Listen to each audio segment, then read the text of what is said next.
race. In an amazing battle with Lewis Hamilton. Jonathan Green, you got to call this race. What do you think, my friend? I think it was motor racing at its absolute finest. It doesn't get any better than that. Really, really tremendous race. Two men at the top of their game. Hamilton without the win. You saw the nerves from his physio. The Kiwi young lady there, she just was, you know, it said it all. They were on tenterhooks, hoping, as the track invasion starts to happen here at COTA, they were hoping that Hamilton could finally win one race. He's got a couple more chances because he's been a winner in every season he's been in Formula One, but yet this season, and you have to say, though, Max Verstappen, after what was a terrible pit stop, I said it was the horses and the Red Bulls, but it ended up being a gunslinger. Well, I have to apologize. We got some podium interviews. Here we go. Here's Lewis. The pace just wasn't quite there Charles to Leclerc here keep first. them behind, but you must be satisfied overall. Yeah, satisfied in a way because we started P12, so podium is a good achievement, but looking at the race, it's obviously a little bit disappointing. We had the pace, but then we had a little bit too much deck towards the end of the race, and yeah, but we'll work, and at the end, P3 starting from P12 is not that bad. Yeah, we're seeing behind you on the screen there was some good overtaking, some good racing out there. You're quite red in the face, so this is one of the tougher races, isn't it? Yeah, it is. It definitely is, especially the first sector with so much G-forces, and with a tire deck, you keep working with the steering wheel, which makes it even more difficult. But it was quite a nice battle with Checo, and then later on with Max. Yeah, we need to keep working in order to challenge them a bit more towards the end of the races. So we're still waiting for number 2 and number 1 to come out and join us. So let's talk a little bit Ferrari, racing for them in America. You have a huge following here. Yeah, I'm extremely lucky to be a Ferrari driver, and I know it, but we need to keep pushing. It's great to be here, to see so many people and so many red shirts. So yeah, we'll keep working, and hopefully next year we'll win. And you have a short turnaround now before the Mexican Grand Prix. Any upgrades coming for that race? Any what? Any upgrades? Any more performance coming for the next Grand Prix? No, it's not planned that way, but yeah, we'll try to maximize our package. Okay, Charles, thank you very much. Enjoy the podium. Thank you very much. Lewis, getting some water down there. Charles has told us it's a tough race. You have a great following here. For a moment, it looked like the victory was on. You gave it everything. We heard you complimenting the team on the strategy, but just the underlying pace wasn't there. Yeah, first, I want to give a huge thank you to the crowd here. We have such an amazing crowd. This is the biggest crowd we've had here in the whole time we've been here, so big thank you, everybody. That was, secondly, I want to give a big shout out to my team. We came here with upgrades. We closed the gap a little bit. It was so close, but I did everything I could to try to stay ahead, but they were just a little bit too quick today. But great strategy, great race by Red Bull, and again, my condolences to the team. Beautiful words, Lewis. Great respect there. Put us in the cockpit, as you can hear the crowd cheering for you there. This was a tough race. You love this race circuit, but how far did you have to dig deep to get yourself into that lead? I mean, I'm shattered. The car was a handful today, and it felt amazing firstly to be in the lead.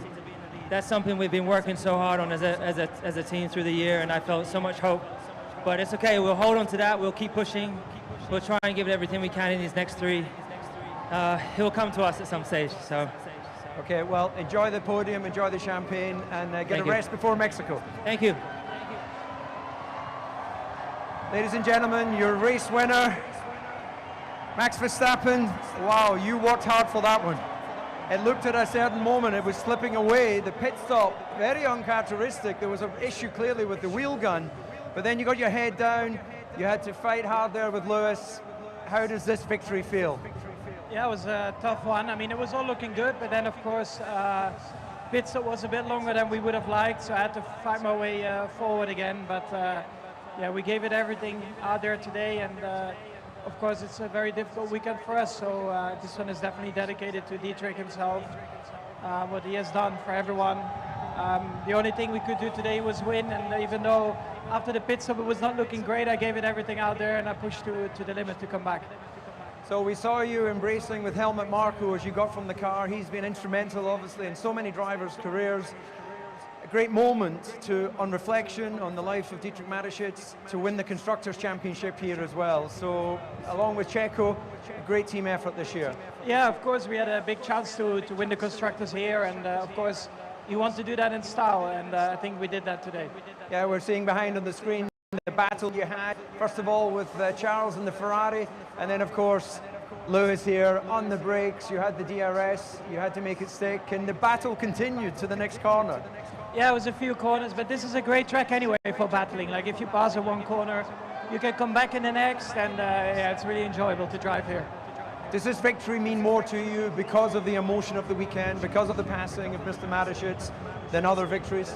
It definitely means a lot to me, to the team, because you know he was so important for the whole team. He's so instrumental, and of course it will all continue. But we really wanted to have a good result today, and yeah, this is of course amazing. Well, very well done. Go and enjoy the podium ceremony. See you in Mexico. Yeah, pretty emotional Red Bull team there, boys. Oh, and I tell you, the emotions even during the race were a roller coaster in itself. Man, what a race, guys. I have a full page of notes, and we apologize for the little bit of dead air because we had to do a pit stop ourselves, literally, but we're now looking at Shaquille O'Neal. Actually, he's known as the Diesel DJ. Diesel. Yep. He's pulling up in the giant Longhorn car. The trophy looks like a toy in his hands. I was actually kind of walked in behind him a little ways, and he turned to go in one of the suites, and he had to duck to go inside the door. Yeah. Well, guys, this race, this was, I mean, dare I say the best? It's hard to compare that with the emotion we feel being here. For a battle at the front, I would argue yes. Yeah. All right, well, guys, we do need to get a quick break in. Let's do that now, and we're going to come back and break down this entire race. Thanks for tuning into Speed City, and we'll be back after these messages.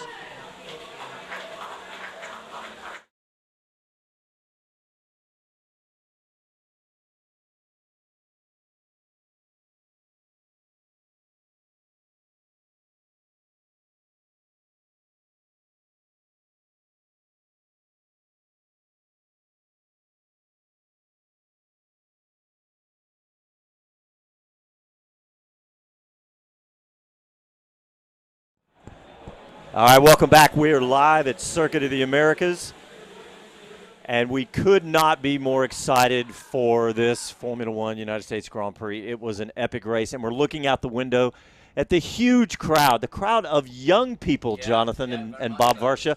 It looks like a really young crowd streaming in to try to get photos of Max Verstappen. Wow, what a race, though, guys. I don't think I've seen that many iPhones since Ed Sheeran last night. Yeah, there you go. Well, when you've got Tim Cook here, you never know. You see, you're in safe hands. He opened the trunk and passed out a few boxes. Now, if he can just hand out, you know, the transporter. He and Elon should just build a transporter to get us out of here.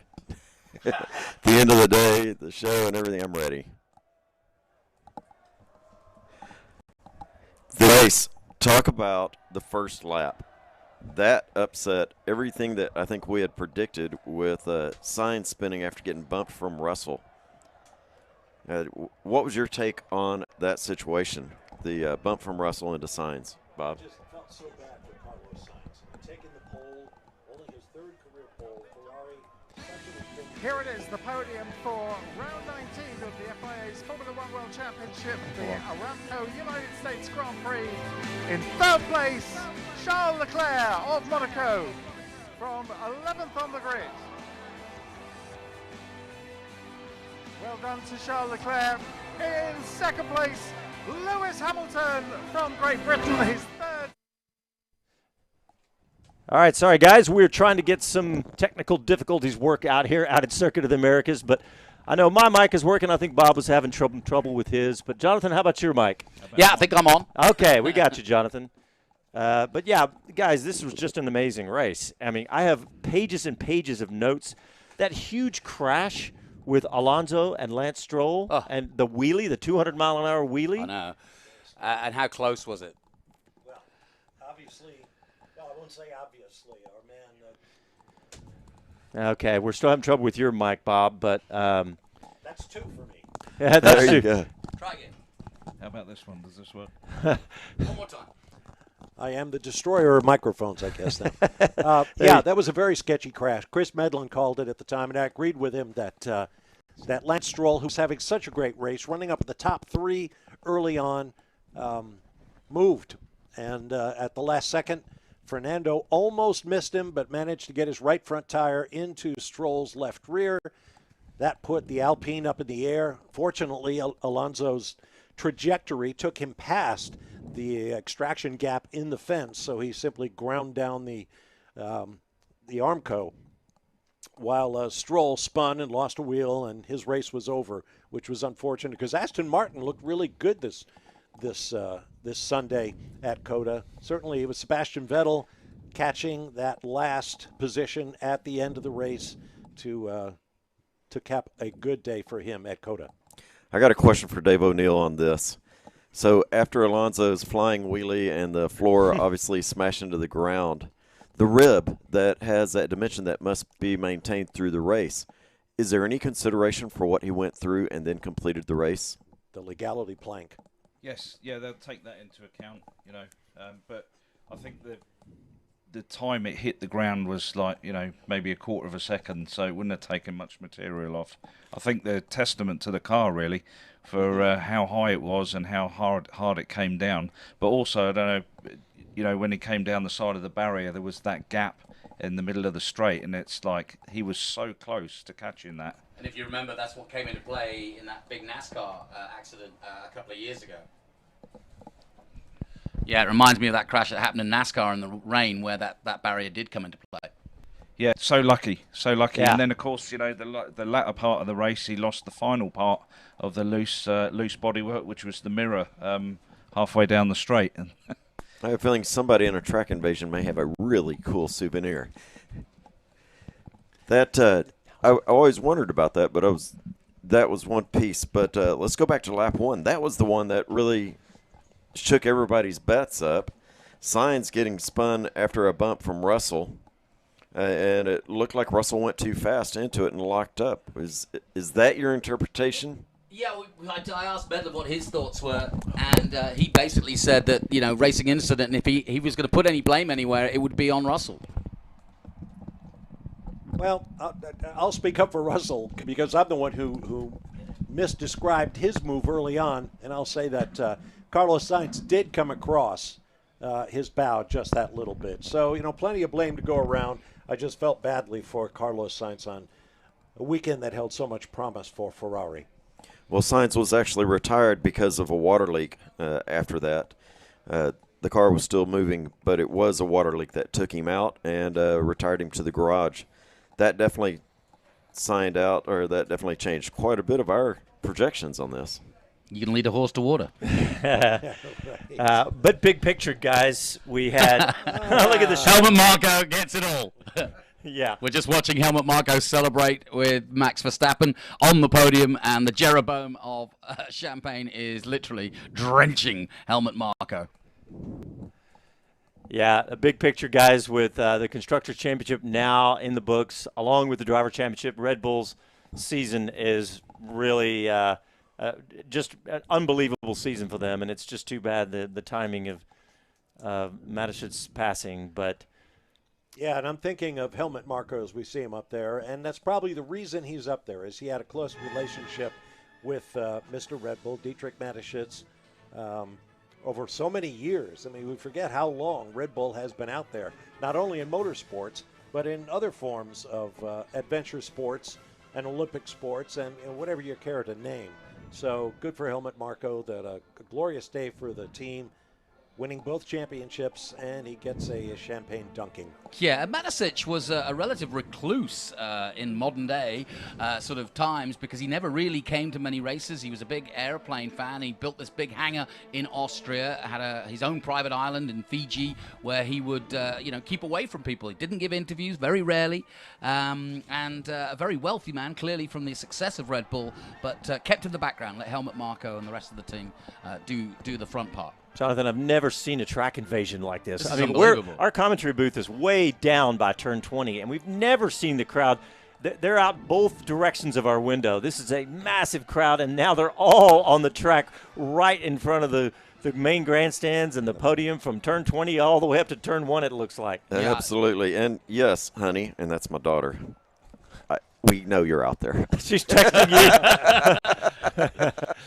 Yeah, don't drop your phone because Tim Cook ain't going to give you a free one now. Oh, gosh. Hey, Dave O'Neill, I want to ask you about when we were listening to the Hammer Time radio message from the Hamilton team, from the Mercedes team, telling Hamilton Hammer Time, and he was about to. We all thought he was going to, go for it, and lap all of a sudden, 12, and then he pits, immediately. Yeah, I think it was playing Trickeration? Bit of trickeration, yeah, playing with the opposition. Strategery. Yes, yeah, lap 12, and that's where I questioned it, because it was like, that is way early, and I agree when we saw that happen, and then immediately after that, they tell Verstappen, free to push. Yeah.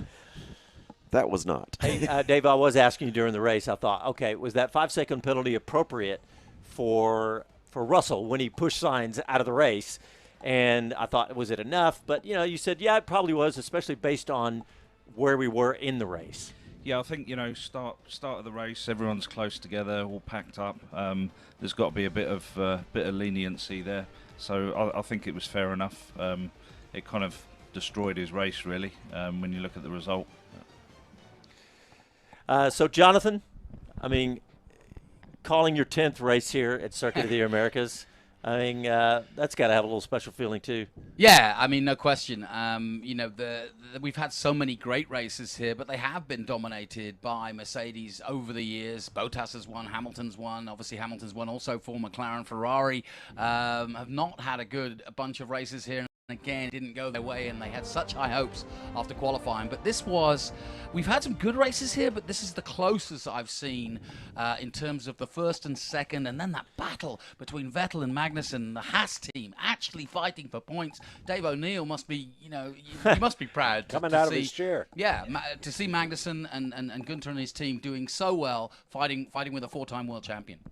Yeah, I mean, you have to look at the tyres as well. The amount of laps Yeah. that Magnussen did on that set Yes. of tyres. He just carried on pushing and pushing and pushing, and the tyres never gave away. And 38. 38 laps. There you go. Yeah, that wasn't in the script. Yeah, that was not in the strategic plan book today. Strange enough, both Magnussen and Vettel stopped right outside our window here. And they got out, and Magnussen was waiting for Vettel to get out, and they gave each other a hug. It was like those final few turns, which are showing it now. Look on the yeah. I mean, that was so close. That was an amazing battle at the end, wasn't it? Vettel had done an overtake on the inside of 19 earlier in the race, and he tried it again, almost pulled it off, but Magnussen coming up the undercut on the inside almost does it, but what a race to the line, and Vettel deserving that one. But Magnussen, like you say, doing an amazing job. He looked as though he'd won the race. He was giving us a massive and fist driver of the day, I may add. Wow. Oh, that's great. That's great. I really thought that would have been Max. And, I signed off Max when he got that 11.2 second pit stop. I thought that was the coffin nail. That's fantastic, though. Sebastian Vettel, driver of the day. I am pinching myself, and I don't know if Dave and Bob, who've done the similar sort of time I have in Formula One, this is like Monza, and it's real. It's not just a sort of quizzitive look at Formula One. These are genuine Formula One fans. Everyone has gear on, merchandise on. They've all got their phones out. They're all genuinely trying to cram in to see the podium, just like the Tifosi in Monza. That is a very, very interesting contrast to the early days here at COTA, when there was a lot of people here that were just here to see the spectacle of it, something that's new in their town. They didn't know what it was.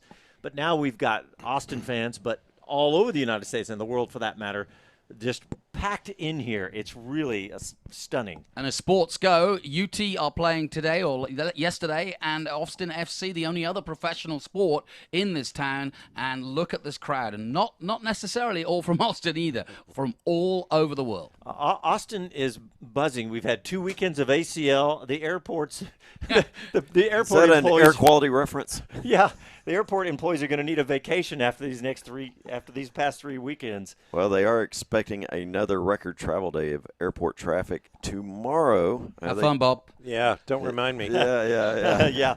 Let's stick around a couple of days.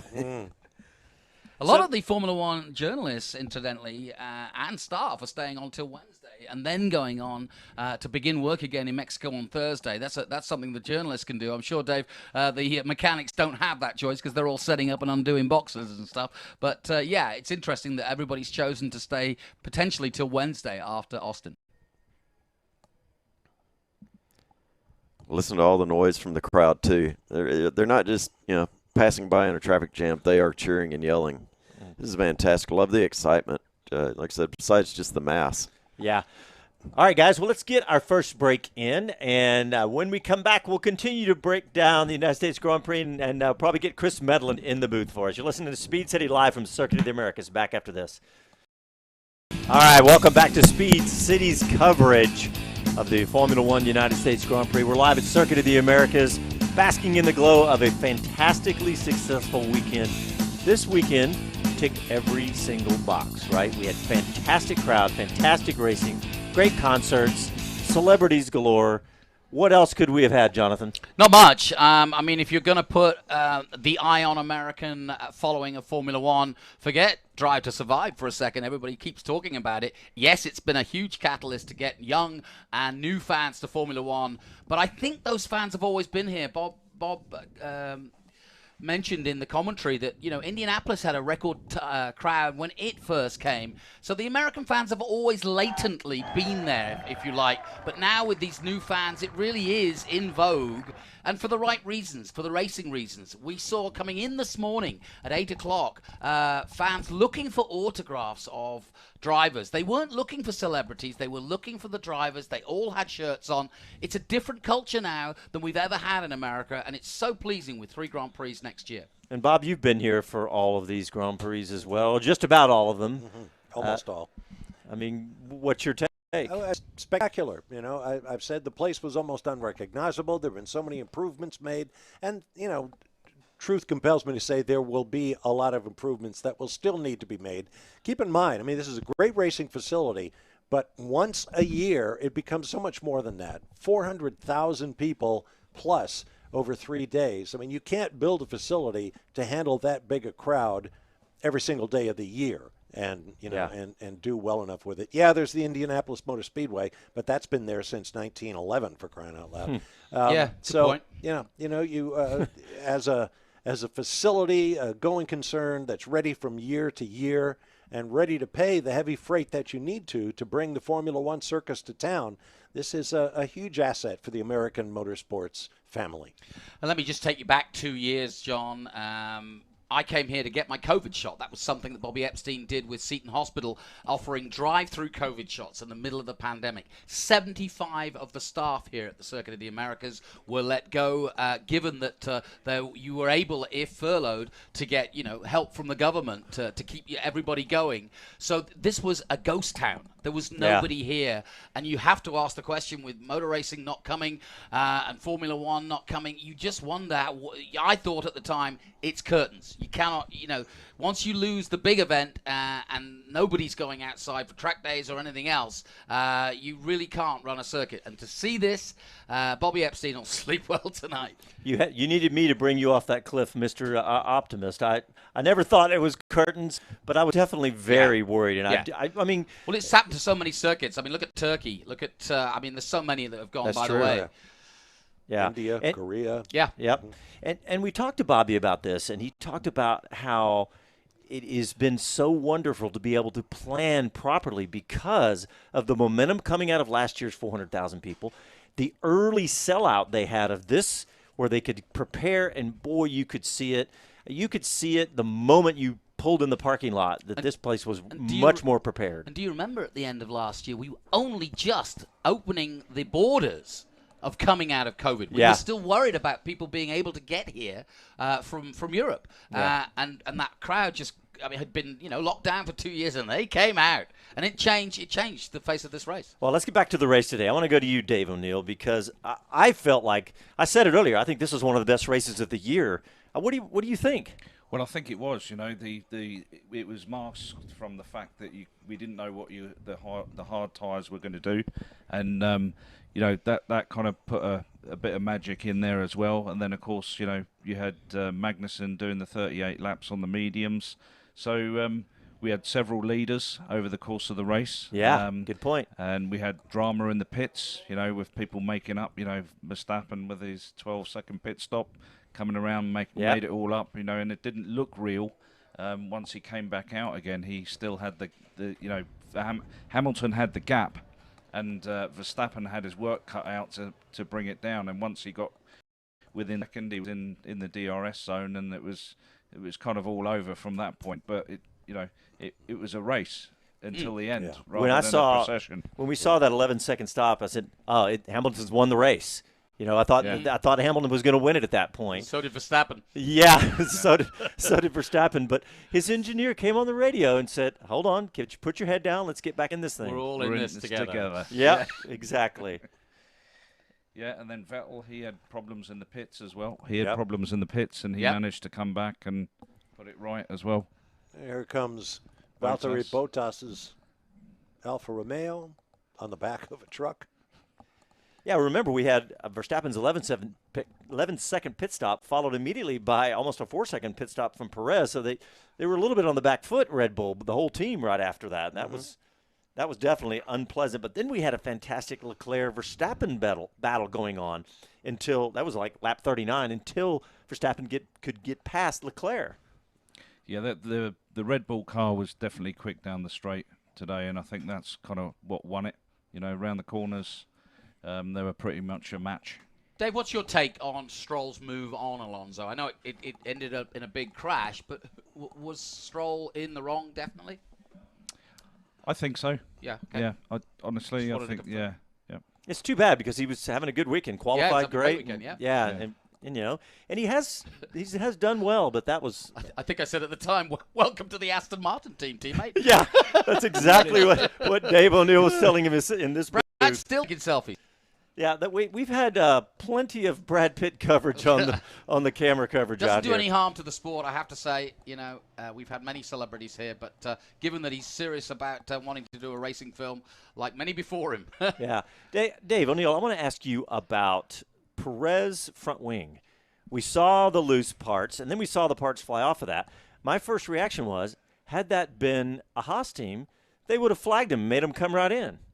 Yeah, I personally, when I saw it, I thought he should have come in and changed the wing, and I thought the team should have told him to come in and get the wing changed. It was only downhill from there with the parts. Why didn't they replace the wing when he did come in? Well, I think at that stage they'd realised that nothing else was falling off. They probably looking at the data and checking, see where the downforce figures were, and they weren't losing anything. So it was a brilliant pit stop. Brilliant pit stop, yeah, and saved themselves 8 seconds doing a pit stop with a nose. And do you think that it was right to not give Perez a penalty for that? I think it's a case-by-case basis, isn't it? When you first look at it, you'd say he should have come in and had it changed. There's bits falling off the car, and most of it's, the reason you're doing it is for safety reasons, not for performance What about reasons. the Alonso mirror? I mean, Exactly. It's interesting. I mean, when debris is on the track, I mean, Perez's went to the right. It went sort of off track, but the mirror of when finally fell off Alonso's car was still on the track. Okay, not on the racing line necessarily, but it could be in an overtaking zone at that particular part on the track. Yeah, exactly. And so you see some circuits, the marshals gathering up, loose debris that's been on the track. This case, I thought someone should have gone out and got that because it is an overtaking area, isn't it? So dangerous again. As always, a little bit of controversy. And a lot going on in the background. It's been an interesting weekend outside of the race too, with the announcement of our American Logan Sargent going to the Williams team. Still a lot of controversy, a very, very heated press conference about Red Bull and their overspend, if you will, past the 5% and their infraction. They're debating it. Zach Brown has come out and said they are cheating, and he was sat right next to Christian Horner when they talked about it. The Sun, the British newspaper that gives no one an inch, kept it going and said, so what are you really saying? And so on and so forth, because we're confused. And the reason why it's important and why it took up so much air here this weekend is they're basically claiming that Red Bull got it wrong, got their figures wrong, and that could have affected how well they've done in 2021. Excuse me, in this year, 22. Yeah. We're in 22 now. I do. They do talk about the penalties for 2021 though when they talked about it. So will we ever know? You know, we're never going to see the documents, but there was definitely a huge overspend. Speaking, I was just checking with the producer. Chris Medlin is out there trying to get some interviews for us, but he's also tweeting at the same time. Chris just said that Alonso and Stroll have just gone to the stewards regarding a move from Stroll on the straight like that. So there you collision. go. Yeah, the collision. So, and it looks like Chris has gotten an interview with Kevin Magnussen, and let me check with the producer and see if that is ready. He's going to need another few seconds to get that ready. So we'll have an interview from Kevin Magnussen. That's so great that Haas scored points because, Dave, back in the history, we only have a handful of points here of the American team at the United States Grand Prix. Yes, it hasn't been kind to us. Yeah. It's been a terrible circuit. Yeah, and it wasn't looking good, until they stretched the tyres out. It was a blinding move from the team to risk it. Let me put you on the spot here. If Gunter came over and you were still in your old job and asked you what you thought of Mick Schumacher and whether he should take a punt on somebody else, what would your advice to the boss be? I think that up until the problem he had today, he was in front and he was doing a great job. I think you have the consistency within the team. It's getting to know another driver. So if you bring someone in like Ricciardo or Hülkenberg, is he quicker? Maybe he is, but of course he's still got to get involved in the team and understand how it works. That takes a certain amount of time to get into. So, answer your question, I guess I'd be happy if he could knock the small mistakes on his head to go again for year 3. I think that's what seemingly is the problem. He's taking chances that perhaps a more experienced driver wouldn't, and yet he's out-qualified Magnussen in most of the late races. Yes, exactly, and that's a fact. Yeah, so. and not only taking those chances, but where he's taking the chances, I think, is what you were telling me earlier. Yeah, more to the point is, calculating where the move needs to be made and reducing those by 50%. All right, well, we have Kevin Magnussen. Let's hear from him. Kevin, I just saw you smiling with Norbert Vettel there. I know you didn't come out on top in that last lap battle, but it looked like you loved it. Sure. Yeah, it was a good battle. Of course, I'm pissed off to lose out, but I have to say that was some of the best racing I've ever been involved. The way he drove was just incredible, and it's almost like I feel privileged to be able to race against someone like that. It's great, and I'm gonna take that lesson, and treasure it. It's almost the end of Seb's career, and you got that in. Yeah, it doesn't, racing against him, it doesn't feel like it's at the end of his career. Feels like, just great driving from him, but of course pissed off with myself that I just lost it under that last lap, but still some good, 2 points for us. Great at this point in the season, and very proud of the team for the job they're doing. It was a risky strategy. We had Pietro in the box with us during the race saying about maybe some people would one stop. I thought no one would. You were the only driver to do it. How tough was it? It was tough, but the team gave me all the guidance that I needed. I couldn't have done it without that, and it's all down to their preparation and guidance that we were able to pull this off. And it's packed here, it's the packed house, Haas's home race. Just how proud are you to do it here of all places? Super proud, super proud, and it's at the same weekend as announcing MoneyGram as our sponsor for the future title sponsor. couldn't have been at a better time. Well, great job today. Well done. Nice job there, ticking the box for MoneyGram. But his respect for Vettel in the racing that he's that was fantastic. And Dave, you and I were talking about it, and we said outside of Perez, the tire whisperer, I think Kevin Magnussen is way up on my list. If I have to send somebody out to go, you got to go 38 laps on a tire. Yeah, he ticked that box today, didn't he? Yeah. Well and truly. Yeah. All right, guys, let's get a quick break in. And when we come back, we'll continue to break everything down. In fact, we are going to have a gentleman with us. We're going to have the head of Pirelli Motorsport with us, Mario Isola. So stick with us. We'll be back after these messages. All right, welcome back. We're still live at the Circuit of the Americas. We were just talking about how Kevin Magnussen miraculously got 38 laps out of a tire. And our next guest is the perfect man to talk about that fact. Mario Isola is the head of motorsport at Pirelli. Let me ask you this. Had we asked you before the race, could Kevin have done that? What would your answer have been? I want to be 100% honest with you.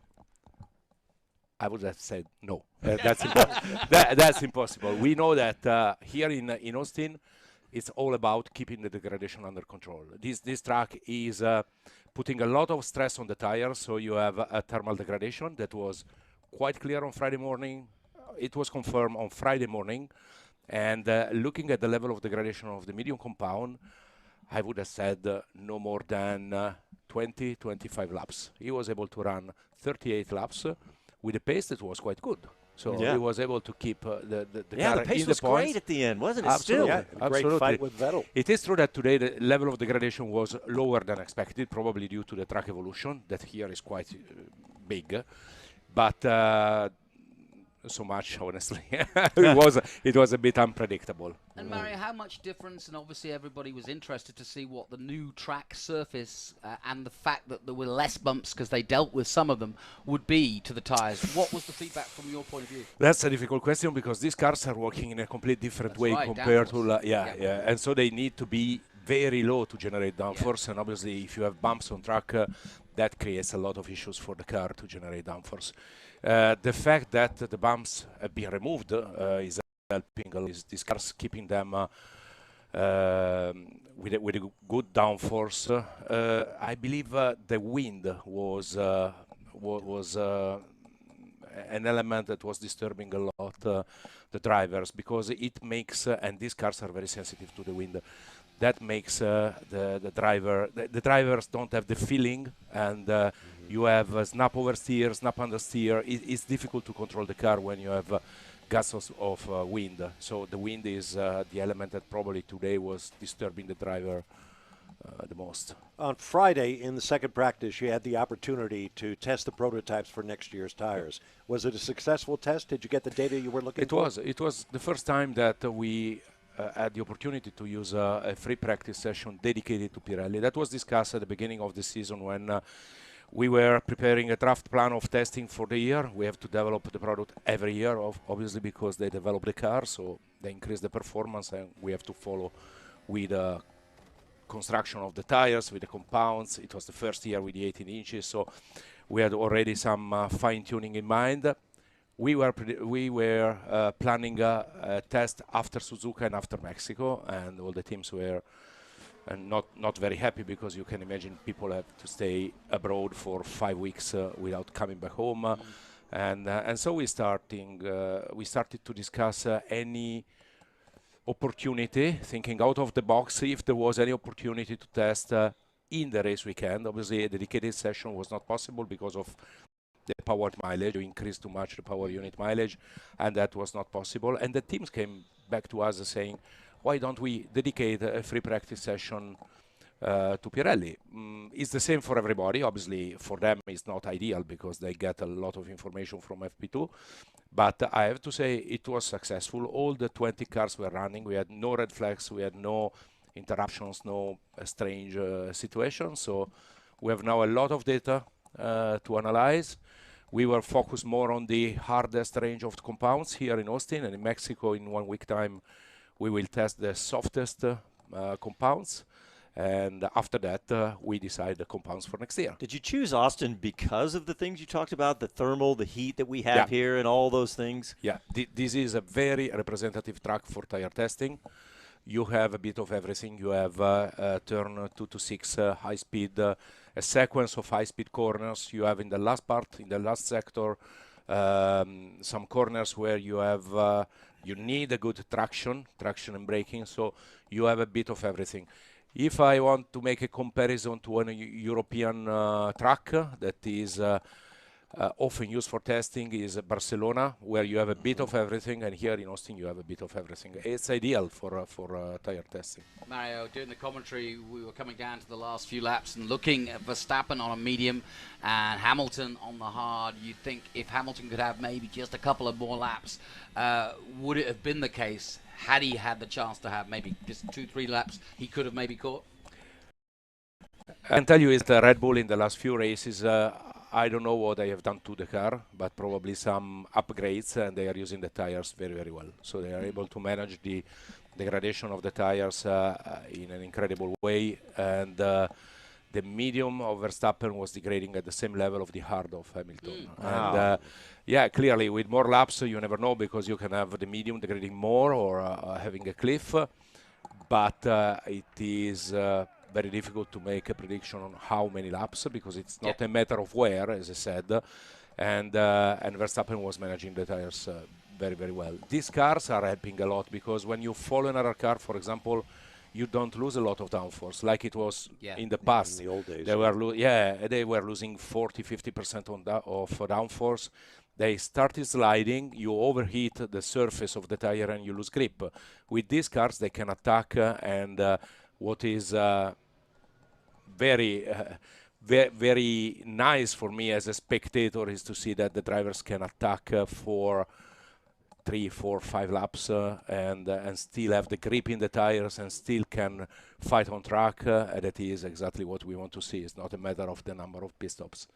I think about all this testing that you're doing, and I'm thinking, okay, are we talking about just gathering data with the new cars? Are we thinking about changes for next year? Talk about what all this testing is for. We don't want to change completely the product, because despite the fact that we had to design this product, I would say more than 50% virtually, because we didn't have any simulator. Yeah, we had a simulator, we had simulations from the teams, but not real cars, the current cars that are running. We were using mule cars with a complete different downforce package, so they were working in a different way. Despite all this, these tires are working well. The show is good. The driver can make a difference. That is exactly what we want to see. The driver is the hero of the show. It's not the tires. So we don't want to change completely the product. What we discover with the new cars is that in low speed corners, these cars have a bit of understeer, so we need to better balance front and rear. We had the C1 compound that is the hardest in the range, that is a bit too hard, so we want to move a bit closer to the C2, to put the C3 a bit more in the middle between the C2 and C4, but minor changes, because we have a fantastic championship, and we want to keep the same situation for next year, hopefully with more teams fighting for the victory. All right, I want you to put on a different hat, because you got to talk about, you said you didn't really get to watch the race, but you are in the middle of Formula One racing. You've got to be excited about races like today, a fantastic race. I was telling the guys this must be one of the best of the year. Do you agree this was a fantastic race? I fully agree, but I have to tell you that sometime when the race is finished, I have to watch the race again. Yes. Because I'm so focused, and I'm on the radio with the engineers in the garages, with my colleagues, checking the tires after the pit stop. We measure the wear, we check if there is anything, and we have to inform the team immediately. Sometime, also stuff like, for example, there was the big accident involving Alonso and Stroll, and you have a lot of debris on track, and sometime after the pit stop, you realize that you have cuts on the tires, so you need to inform immediately the team, because it's a safety issue. So we need to be quick and reactive and work together with the teams in order to be sure that nothing happens.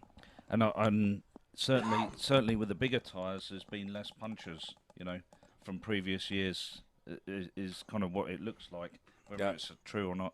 But I think, going back to stealing the show, I think Pirelli need to have FP2 tyre testing at every Grand Prix to make the race more interesting, you know, or keep it interesting. You know at what? least. You are right in one thing, that when teams are testing less, so the engineers are not able to predict everything, the race is better. I'm sorry to say that. I said that. I said that going into the race. I said there's so much unpredictability. I said it. We wasted FP2 for as far as the strategy is concerned. So when you have elements that are not under the control of the engineers, you have better racing. That's it's the same for safety cars when it's not expected, wet weather condition, all this kind of stuff.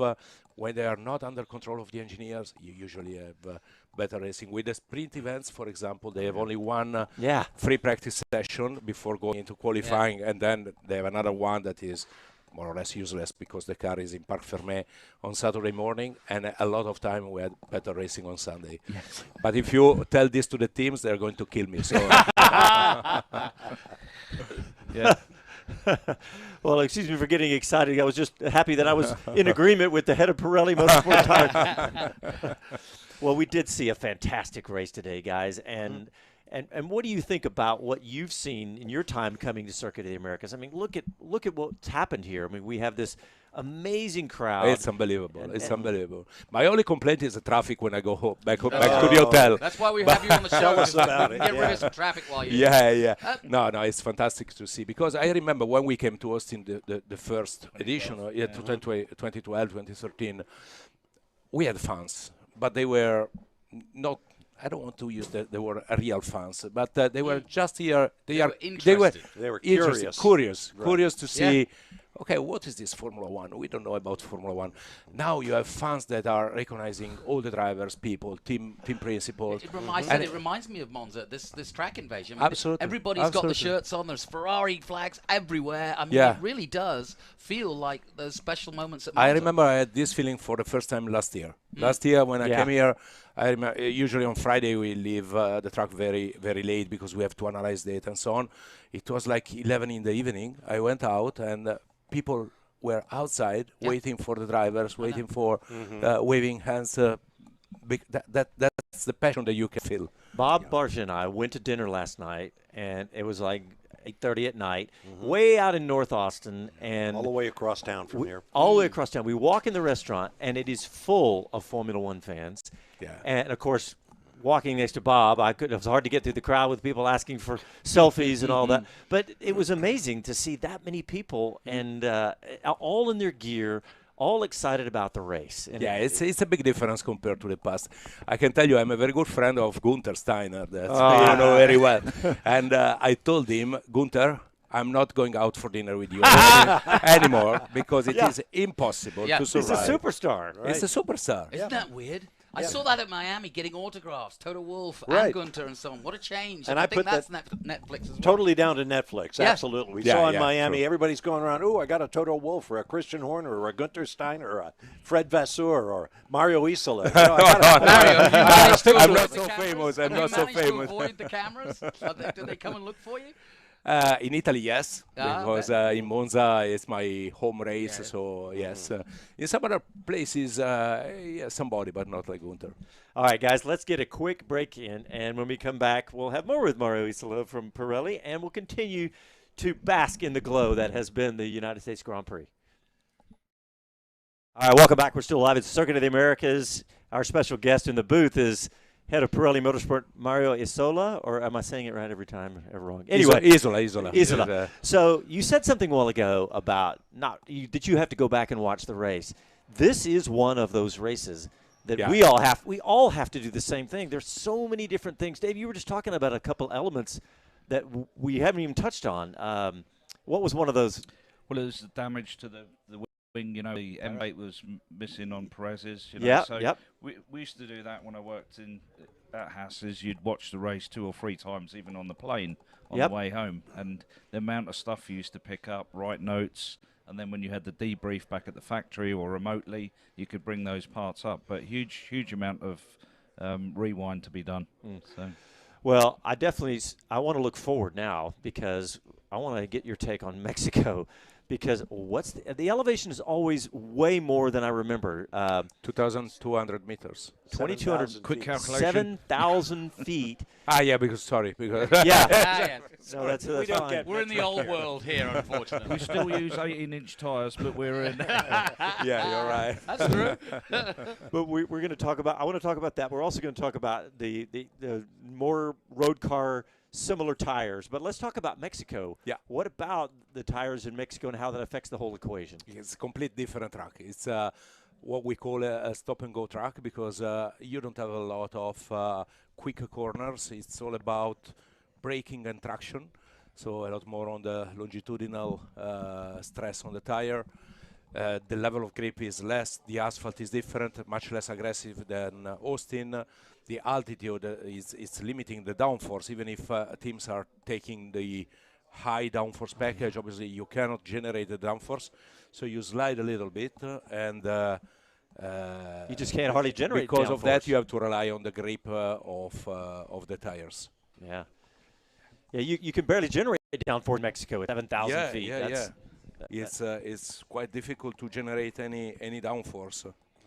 There's no air molecules to push it down. Well, and how does it work with PSI at that kind of altitude? Oh yeah, good question. But the pressure that the minimum pressure that we impose to the team is calculated on the simulations that we receive from the teams. So basically, in their simulation, they account everything: the level of stress on the tire, the altitude. Everything is in the simulation, and we fix our minimum starting pressure based on the simulation. And then we review these numbers on Friday night, because sometimes I have to say the teams are very accurate with the simulation. So it's very difficult that from Friday to Saturday we change the prescriptions, but sometimes it happens, especially on the new circuits, and so we can adjust. And is there rules? I mean, you used to say minimum, maximum. I mean, a safety. Can they kind of say, well, we don't agree, we're going to run a couple of PSI? No. There are in the rules. There are some parameters that are enforced by Pirelli. Okay. That are the minimum starting pressure, the maximum camber end of straight, and the maximum temperature in the blankets. And this is mainly for safety. Yeah. It's not for performance. And then performance-wise is up to the team to decide which is. If sometime in the past, for example, they were running a higher front pressure, because with a higher front pressure, especially with the 13-inch tires, they had less deflection of the saddle, and that is useful to go lower with the front of the car and generate more downforce. Hey guys, we have a couple of interviews that Chris Medlin got for us out, and I think the producer said these are both ready. So I want to start with Helmut Marko with Red Bull this weekend with the passing of Magnussen. So let's hear from Helmut Marko. Helmut, if I could just, sorry, I'll jump in quickly. Thanks. I'm behind you, sorry, spinning you around. Helmut, congratulations, first of all, on the championship and on such a poignant weekend. Just how special does it feel to get it done today? It shows the spirit of Red Bull. It shows what vision Mateschitz had, what trust he was given to us. And it was this race he would have liked enormously. Not that we fucked up the pit stop, but then how Max was catching up and in unbelievable speed without ruining the tires. So it was a perfect. I think he, wherever he is, he enjoyed it very much. I mean, how tough has this weekend been on the team, losing Dietrich? It was such a shock. I mean, we knew he's not in good shape, but when it happened, it's different. You can't stand it, and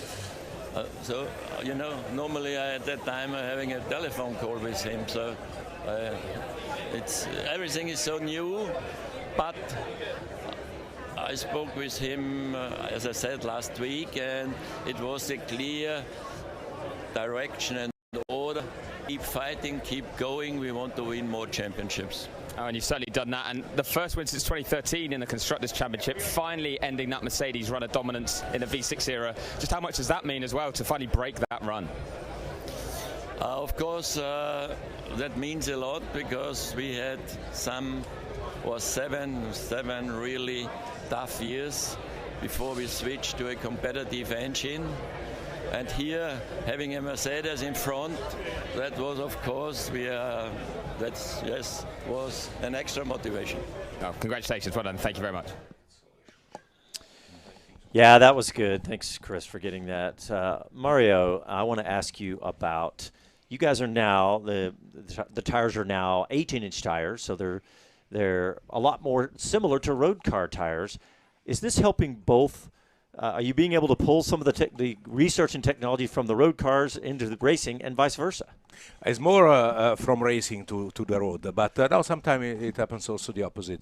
Clearly, we use motorsport to develop a technology to use our product in the most stressful situation, to develop virtual models of the tires. These cars are mobile laboratories because they have so many sensors.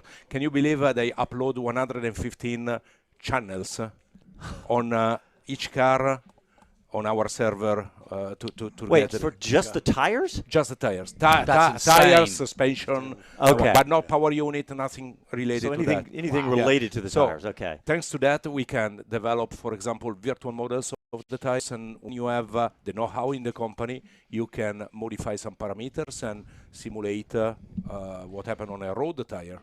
Do you make race-to-race adjustments for the tires? No. We are obliged to freeze the product for 1 year. That's what I thought. And then we develop a product for the following year. Okay. But we have continuous exchanges of data with the teams. That's helpful for us to improve our tools, our models. And now with the 18-inch tires, also the size is relevant. Because with the 13, we have learned a lot, but the size was so different that... with the 18 is much better. I've been to the factory, and I know, and you do, of course. I've done a lot of me and Bob have done a lot of two-wheel and Pirelli, so involved in that. So you really have got an amazing laboratory to get it right. Yeah. We have laboratories also on track. We have lots of data that we can use for developing our technology in the company. Well, gentlemen, we just have about a minute and a half left. I want to say congratulations to the Red Bull team for a Constructors' Championship, and, of course, Max Verstappen for winning the race and his championship this season. But we had so many – congratulations to Lewis Hamilton, his best race of the year. Right. We thought he was going to get that win. I don't know if he's going to get one this year. But so many – and Sebastian Vettel and that battle with Kevin Magnussen, Sebastian Vettel, driver of the day. There's so much. I cannot wait to watch this race again because there is so much that we're going to get for this. So, but thanks, everybody, for tuning in. And, of course, we're going to be back with our regular broadcast next week, both pre- and post-race show. And, of course, the Wednesday show that Chris Medlin and I do, Wheel to Wheel. And thanks, everybody, for tuning in. We had lots of comments on social media. And however you tuned in today, we want to thank you for tuning in. We had some folks in Austin and Jonathan Green. Just one more comment. We waited 10 years for the track, the American team, and we said there was one bit missing. American driver, and we've got it. 10-year celebration. You're right. Congratulations, Logan Sargent. All right, well, thanks, everybody. We are out of time. We really appreciate everybody tuning in. And, Mario, we appreciate you coming in the booth. We thank you so for much. the invitation. All right. Thanks, everybody. We'll talk to you next Sunday. Ciao.